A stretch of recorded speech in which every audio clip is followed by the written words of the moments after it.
पाहत आहोत जनकार्य न्यूज, जनतेच्या न्याय हक्कासाठी लढणारं एकमेव news channel Janakarya news.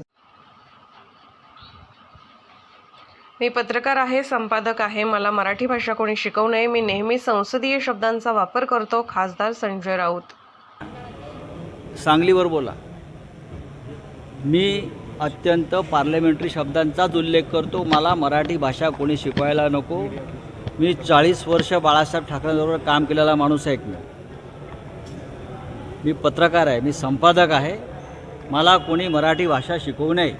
Raut साहेब, सिंधुदुर्गात लढत जी होते आहे, राऊत साहेब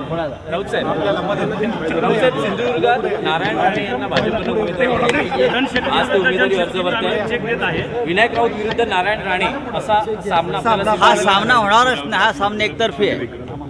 कोकणामध्ये सिंधुदुर्ग रत्नागिरीमध्ये आपण पाहत असाल, फक्त शिवसेनेच्याच उमेदवाराला लोक मतदान करतात। नारायण राणे हे केंद्रीय मंत्री आहेत। आम्हाला आमच्यासमोर तेच हवे होते आणि भारतीय जनता पक्षाने आमची विनंती मान्य केल्याबद्दल आम्ही आभारी आहोत। आपला एक दिवसाचा दौरा आहे का मुक्काम आहे? येत राहू, सेंटर इकडे येत राहू। चला जाऊ द्या आता। काँग्रेस जनकार्य न्यूजला लाईक करा, शेअर करा आणि सबस्क्राईब करा।